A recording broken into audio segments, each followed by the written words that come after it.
This lecture is on design principles and how we consider those rules and other tips and suggestions for other types of communication that are not essay based or traditionally formatted assignments. So the reason why we're discussing design elements is because you have some design to consider with one of your final assignments, which is a portfolio. So here we have the elements that need to be included on the online portfolio. You're more than welcome to include more than this if you have a particular assignment or artifact that you're very proud of, or you think reflects a change in ability or some type of growth. You're more than welcome to include those on this portfolio as well. I would love for this portfolio to be a artifact of sorts of your growth in this class, but then also you can use it if you have a uh, seminar or capstone.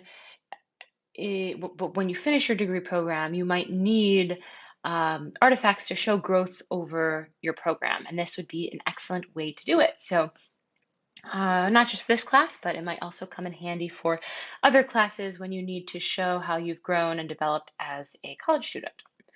So for this class, however, you need to include all of your journals 1 through 13. Keep in mind there's a journal at the end of this online lecture, so make sure to include that journal as well in your online portfolio. You should make sure that you have your KWL online as well, but make sure to include the Learn column now finally completed because it is the end of the semester and you should have a few things that you have learned throughout this semester. We also have those unit reflections we've been writing. So you answering the same questions you did from units 1, 2, and 3, you will also need to write a reflection for unit 4 or the research paper. So as you can kind of see already, I've tried to bold the new aspects that you have to either write, create, that are brand new, if you will. The other aspects you should have already completed. And so it's mainly just downloading them or finding where you stored them and uploading them onto your portfolio, observing our design principles, which we will get into. So Unit 4 reflection on the research paper project. And then you'll also need to revisit your first or second paper as a writing portfolio. So what this does is it shows from brainstorming to final draft the writing process and the growth that happens within this process. So each paper starts with some sort of brainstorming worksheet, outline, activity. For Goldsmith, for sure we have the Frere model and we have the annotation. And for Addison Castleman, we have that compare and contrast Venn diagram and outline. So find the brainstorming tools that we've used and upload those with the rough draft as well. So it shows how we get from brainstorming to our first draft. Now, after our first draft, we have a peer review draft with feedback. So what we want to see is your peer review feedback, comments, how and what you received before then turning in a revised final submitted copy. What was the clean final copy you submitted as your final version? Then there is one more step, a new thing you have to do is you have to go back and look at my feedback and take into consideration my feedback on your essay and revise it again. So we want to see then the new final copy with my feedback integrated into it in taking into consideration all of the feedback that I've given. So it shows a completed writing process, if you will, and it also shows growth throughout from the brainstorming all the way to now a second final draft. So the new elements you have to complete are Journal 13, the Learn column of the KWL, a Unit 4 reflection, and a new final copy of paper one or paper two with my feedback. The rest is just uploading old documents that you already have submitted. Now let's transition into web design and how we decide I guess, how we make decisions for our websites or for non-traditional um, sources. So you might be in the future responsible for creating a website for your business or organization, or you might have to write some blog posts or Facebook posts, do social media. There are a number of different design tools and tricks that go hand in hand with this. So let's first, before we do that, we need to assess the rhetorical situation. By now, you should be familiar. Our rhetorical situation is audience, purpose, and context. So let's start with audience. Who are they? Who will be viewing this website? And in detail, we want to try to generate as much detail as possible. Because if you just say, well, my teacher, who is your teacher? Is your teacher maybe younger or older?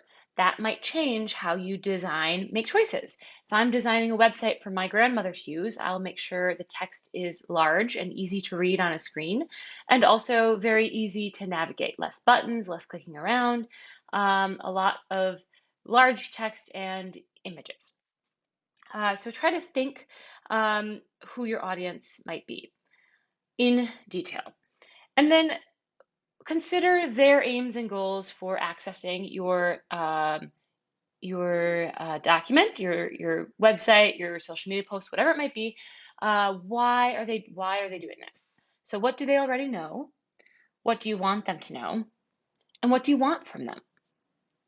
These are questions all to ask to your fictional audience, so you can take these things into consideration in the brainstorming and designing stages. And you also want to consider their needs and interests, because a website for children tends to be brightly colored, a lot more videos, images, interactive, less text because a lot of children, have lower reading comprehension. But if somebody used those same design principles for the White House website, uh, adult Americans would probably get very offended that there were, not enough text or bright colors. So you want to consider their needs, why they're accessing this website, what do they want from it, and what will keep them interested when you are designing your page. Now we have a few examples of pages here. We have the Google home screen, we have Microsoft Bing's search home screen, and we have Yahoo's home screen. Now, there's a reason why Google became a powerhouse in the search engine game, is because they considered their audience very well, especially when search engines were new, and they made it very easy to navigate, very clear. You type in what you want and you hit search. It's very straightforward and direct. Microsoft Bing has very clearly mirrored this, but there is no search button. You have to hit enter or hit the icon. So it is a little less clear. As a younger audience, we hit enter without thinking, but I know a number of older coworkers who will click on screen rather than use the keyboard to scroll or hit enter. They will actually use their mouse to click search or scroll manually on the side. So it's a little less user-friendly for maybe an older generation. And now we get to the hot mess that is Yahoo. There is way too much going on, and it's information overload.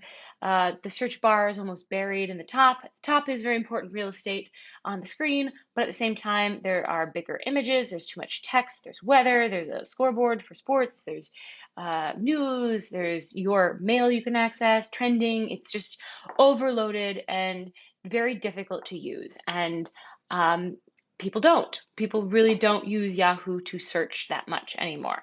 They might read the news, mostly it's to check mail, but it's not utilized as much as a search engine because there was not a good analysis of their audience's needs, what they are interested in, what they desire from a search engine, Yahoo said, well, we're going to try to anticipate what people want. We're going to give them news and weather and all the things that are very common for people to search. We're just going to give it to them. And it just too much information overload. So after we've discussed who our audience is, we need to consider the purpose of the website. What is the reason for this writing task? Are you trying to entertain, inform, persuade, demonstrate knowledge, convince, uh, incite into action? What is the reason or purpose behind this writing task? And what are your goals? How do you want to achieve that reason? What what is the best way to do that? What are your goals? You want someone, if this is, um, if you own a small business, your website might be to inform, but you also might be using it as a marketplace, a digital marketplace, so people can buy your product. And then how can we achieve that purpose in the best way possible? Well, you want to make sure your products are easy to navigate, um, easy for the audience to go through and find exactly what they want in the quickest way possible. And then what do you want your audience to think, feel, or act upon? If you want them to emotionally feel a certain way, how can your website inspire that? A great example I always use, this is a screenshot from the Cedar Rapids Humane Society. Animal shelters do a very good job of being very clear in their purpose on their website. Their purpose or reason for a website is to sometimes inform. It is a little informative, but it's mostly a persuasive ploy. They want you to adopt animals. They want these animals to go to loving homes, and that is their main purpose. And their goal then is to showcase the animals in the best way possible so you can find, the best pet that fits your household. They want to avoid this constant, back and forth of returning pets or, it's a bad fit. So their goals are to showcase the animals in the best way possible, the honest, best way possible, so that they get paired with the perfect forever home. And it's very clear. They want their audience to feel emotional when they're going through. You have photos of cute puppies and kitties, but then also, maybe sad older animals. And there's that emotional appeal. You see a sad animal, well, you want to hug it, you want to love it, you want to give it treats and give it attention. So it's very clear. They want you to feel emotionally attached to any or all of these animals so that their reason, their purpose is achieved, that you take them home with you forever. Lastly, we want to consider the context.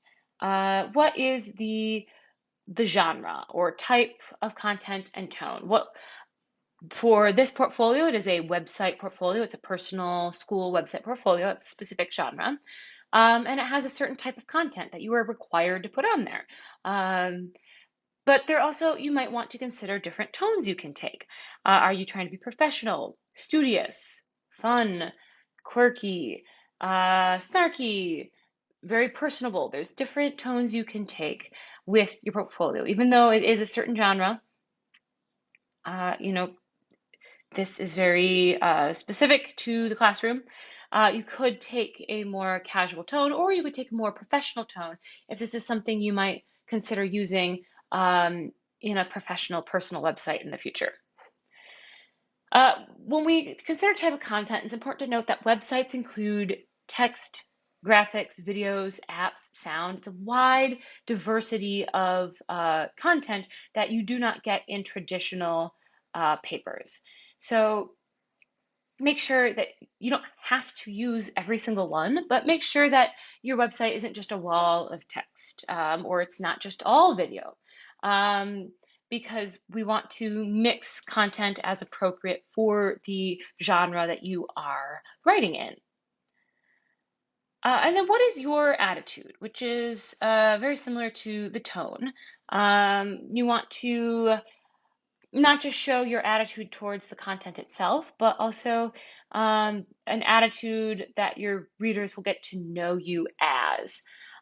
So once again, you can take a more professional or studious approach, or be fun, quirky, unique, humorous, snarky, but make sure to be carefully consider your attitude and tone based on your audience and your purpose.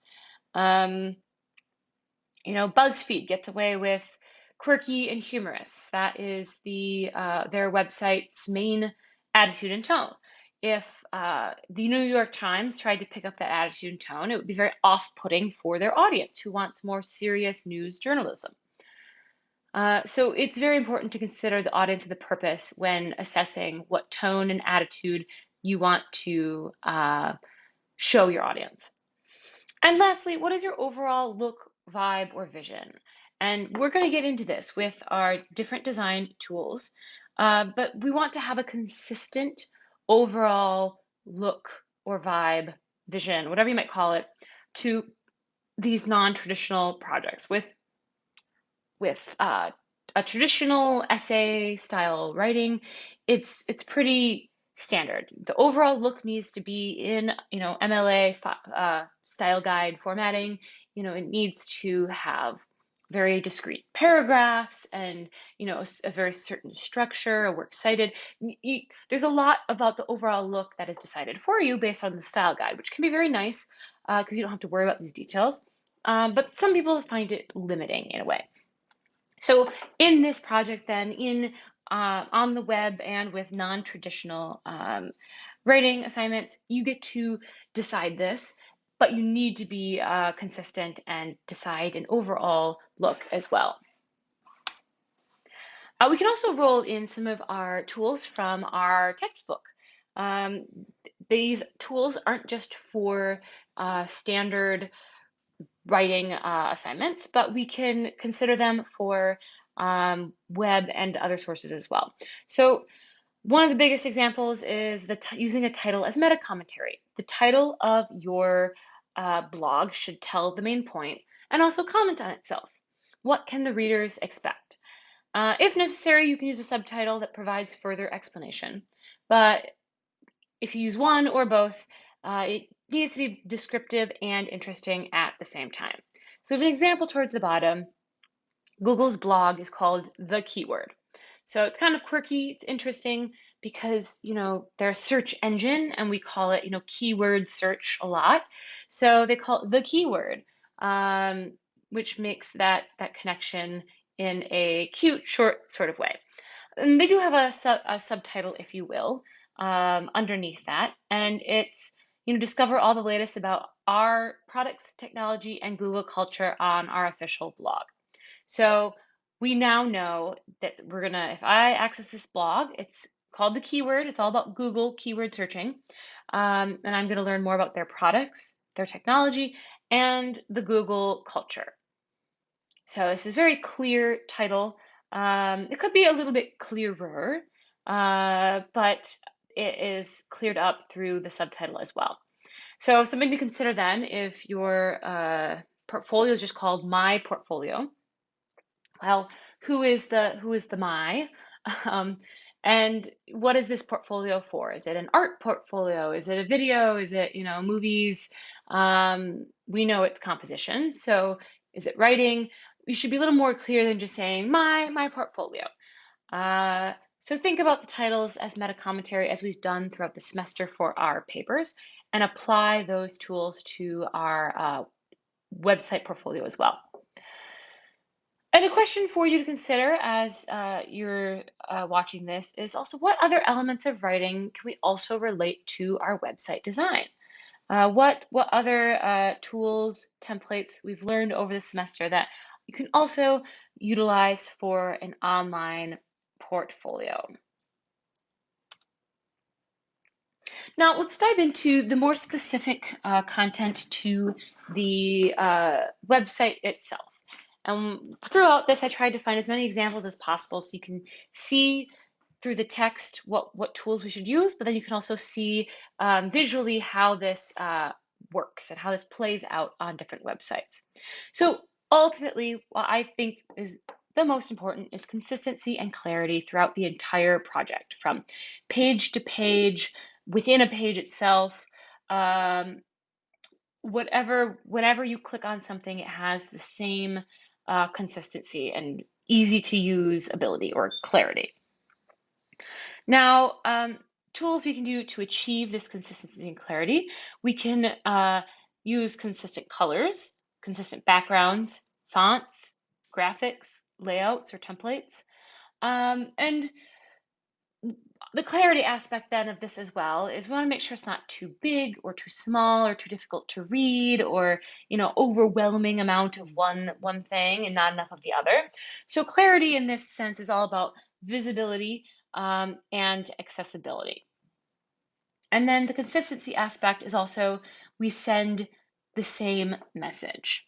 Now, what does this mean that sends the same message? Well, it relates back to that vibe or vision. Um, are your pages more organized by column? Are they using business fonts, more black font on a white background? Do they use darker or calmer colors for more professional look? As a business based, business based tend to have a little more text heavy websites. Now, websites for children then would probably be the exact opposite. We have bright colors, we have a lot of images, it's very interactive. You move the mouse and, things make noise or something gets bigger or smaller, encouraging children to click, even though, they might not understand what the text is saying. So we want to have a consistent look. Is this, for adults? Is it for business? Is it for fun? Is this, a cooking website? Is this a CDC website? It needs to be very clear that you're still on the same content, very consistent, whether it's for adults or children. And that's part of where assessing your audience also comes into play, and it's very important. Now here you'll see we have examples across PBS. PBS is one organization, but we have 3 different websites and web pages that reflect different content. So on the far left, you'll see that it is PBS for kids. It's very bright, lots of colors, big buttons, images. If you pull up that website, there's sound in the background. The little submarine is moving. It's very interactive, and it's very clearly for children. Now in the middle, you'll notice that this is the page for parents on PBS for Kids. So it's different content because this is for the adults to interact with their children with the PBS content. But you'll notice between the 2 pages, the parents button stays on the top left-hand corner, stays in the same location, same color, same font. But then you'll see you'll see the Visit PBS Parents button on the middle of the page is also still the same color and the same font. And if you go down below, if you scroll down that page, you would notice that all of the navigation buttons are that bright pink with a white font on both pages. So it's very clear and consistent for the color, the font, and the location of these, or the layout of these navigational buttons. You'll see some of the colors from the kids page on the left are still visible on the parents page. That bright lime green, yellow. However, they have more text-based column organization, indicating that this is now content for adults. It's easy to navigate for adults when items have buttons to click on, but also text and column navigation. Now on the far right then, you'll see PBS, but just the regular PBS for adults or uh, teenagers as well. So this is no longer just specifically for children, and you'll see that column layout. You will see far more text. The text is clickable, but there's no like big button that says, click here for games or visit PBS Parents. It's just the text is now made clickable. It uses more muted, darker, calmer colors with the blue and the black, with the white and the gray backgrounds, which also helps give it a more business-based and professional layout. However, you'll notice a tiny, tiny little button that says More from PBS that links back to PBS Kids is a pink navigational button. So even on this page for adults, the navigation button still remains the same. So, if for some reason a kid accidentally pulled up regular PBS, it wouldn't be too far of a reach to think they might be able to find their way back to PBS Kids because of that bright pink button. And parents can very easily find it as well because it's a very bright pink button on an otherwise very demure, dark, calm, business-like page. So there's consistency between all of the different pages that PBS offers, from directly content to kids, for parents of kids, and then for the general population on their news source. They do a very good job of staying consistent throughout each of their pages. Now, you'll notice too, we talked about a little bit, they keep the navigational tools in the same location as well. And they take advantage of the use of headers, especially on the main PBS page, and a lot of websites do this, is that header will remain in the same place and it has those navigational tools in the exact same place. So you can start at the top, scroll down, and then come back up and navigate somewhere else. And it's very easy. Those don't move on the audience or on the reader, so it makes it very accessible. And the header is always at the top. Sometimes headers are on the side, so they wouldn't be a header, but they use the navigational locations on the side. But it's more effective to have the header up on the top of the page. And I notice on this content for adults, they're very consistent in their use of grids and columns to provide structure and to make navigating the content very easy. So you'll see they do it in two different ways. For the content for parents, it's very clearly defined in different color groups. And the PBS website is a little less clear. You'll see it's more in a grid structure. We have masterpiece on the left. We have an images we can look through on the right. And then below that, we have 3 different grids as well. And if you keep going down, it kind of is split in rows and columns. So it really does follow that grid structure. But it's a little less clear than the PBS for Kids adult page, which makes sense though, because those on the PBS website tend to have maybe a little more time. They're trying to read the news. They want to see what's suggested for them, whereas parents need to get to where they want to go probably immediately. They probably have children that are very eager and impatient to get to the lab or the different learning media. And so parents need to be able to very quickly go from point A to point B, whereas on the regular PBS page, it's more like reading a newspaper and you want to know, today's news, what's spotlighted, what's interesting. And so you have a little more time to read thoroughly through the page. Now, lastly, both of these pages follow the rule of 7 plus or minus 2.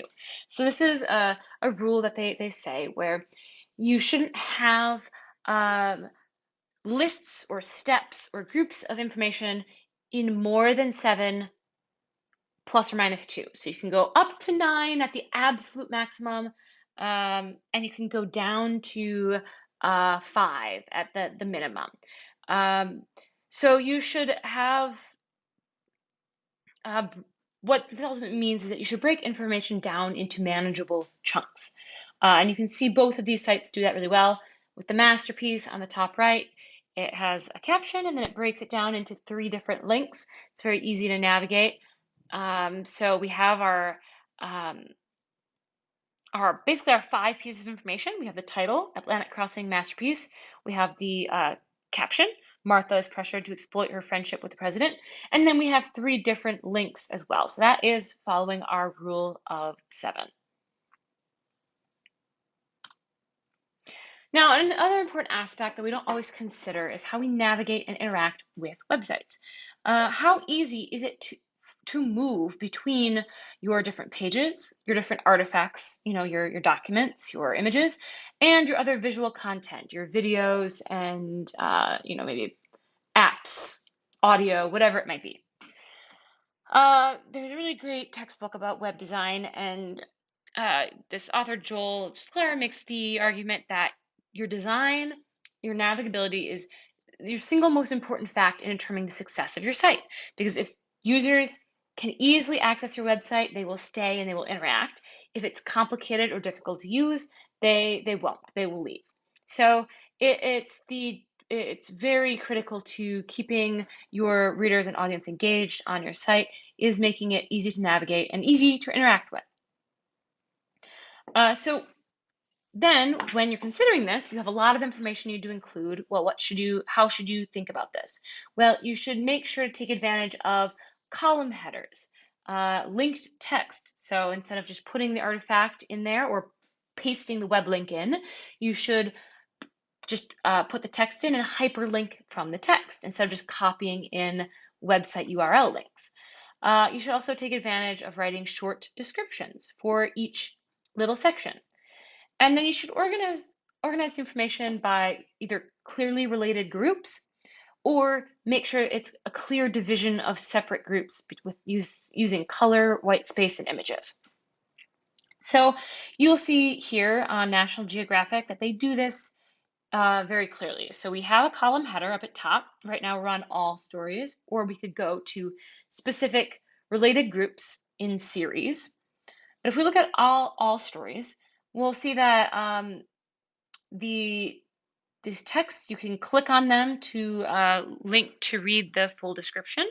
Everything is hyperlinked, so there's no www.nationalgeographic / 80 years ago, blah blah blah. You just have to click on the image or the text and it will redirect you to where you need to go automatically. And you'll see that there are short descriptions beyond the titles as well. Some aren't as short, and so you might need to click on it to keep reading, which can be annoying and lead to clickbait style headers. But a lot of these are very clear about what they're about. And you'll notice that they are split by very clear division of groups with color. So you'll see 2 that are in black and 3 that are in white. You'll also see the use of size and images. So we have images for each of them, but then we also have size. So the biggest history and culture spotlighted story right now is the top one about baseball history. And then you'll see that there's actually a story in History Magazine about Magellan's voyage. And then we have a few other links in white that are minor or smaller stories, but probably still as interesting. But it's very clear through that contrast, the organization of hierarchy of information, but also grouping of it as well.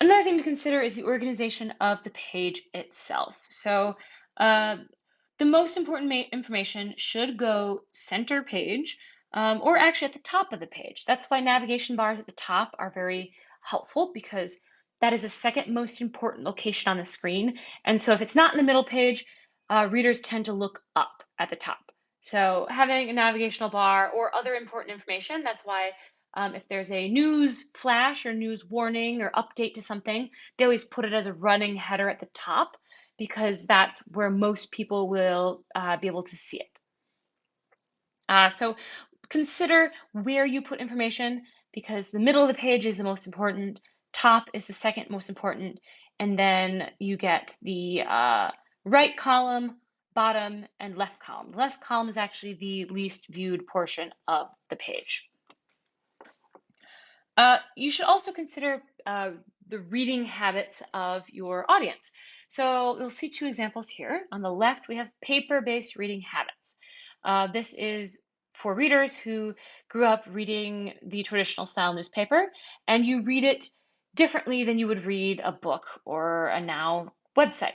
So a lot of newspapers that have websites still lay out their information like a traditional newspaper because that is who their audience is, and that's what their audience is used to reading in a certain style. So the paper-based reading habit is a zigzag style across the screen. So you start at the kind of the top left, and you zigzag across until you get to the bottom. So you'll see middle of the screen. I've seen that multiple times. So I have that in my brain because I've seen it multiple times in my zigzagging. But you'll see that there's maybe certain locations where I don't really see things. Or if it's buried, Biden's 1.8 trillion families plan is kind of buried. It's maybe the 3rd or 4th thing I've seen, and I'm already seeing other things. So it might not be as memorable as other material. So that's important to consider when deciding where to put your most important information on the screen. Now, for a web-based portfolio, you might be assessing that your audience will be used to screen-based reading habits or circular.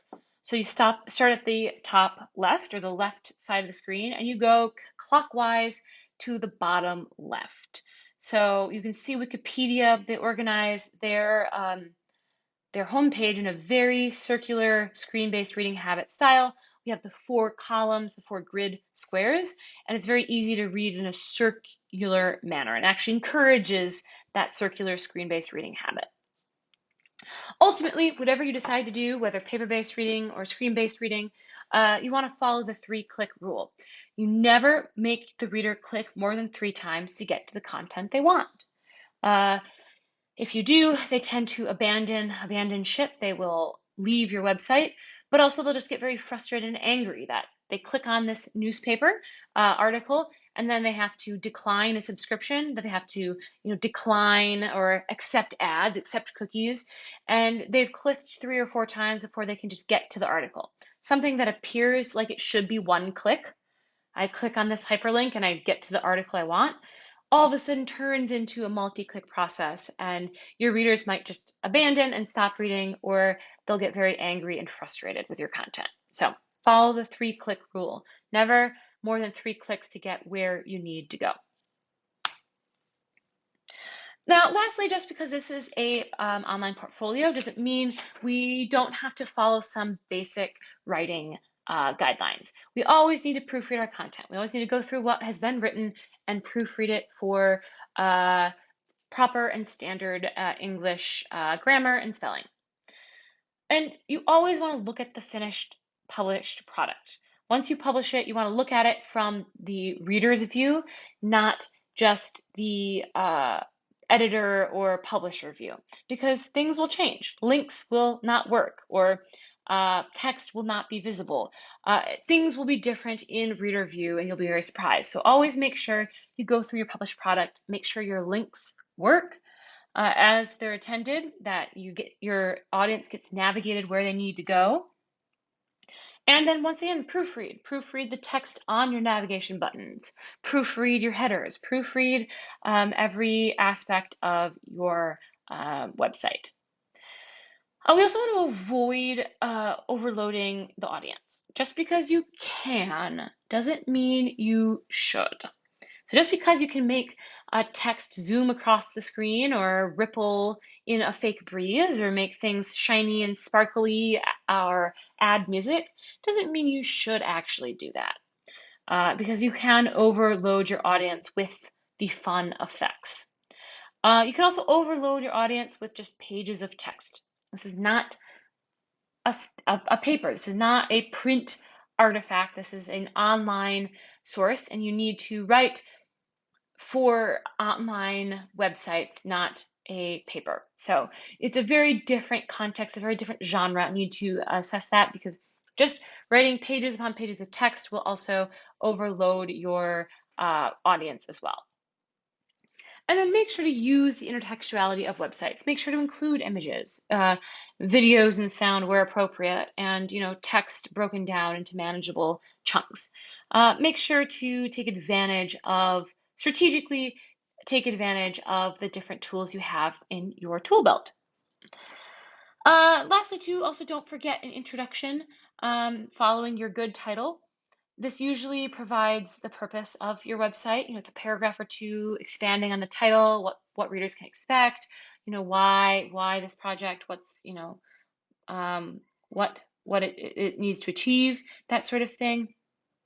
And that can be really critical on that main or home page for the readers. All right, so the final journal then to consider for this semester is think about or find a website with a good design. Make sure to include the link in your journal so I can also access it, but find a website that you like that has a really good design. And assess their rhetorical situation, the audience, the purpose and context, and then what makes this design good. What's unifying about it? Are there shared colors, the fonts, graphics, the layout, navigation, the clarity, everything we just discussed? Think about this website that you like, that's easy to use, that you think is a good website. What makes it unifying? How are they using white space? Is it active, behind what you're working on, or is it passive on the borders? Is it more out of the way? And then assess, is the site design appropriate for the content? This is where that audience, the purpose, and context also come back in. Has this site been designed appropriately for the content with which it is providing?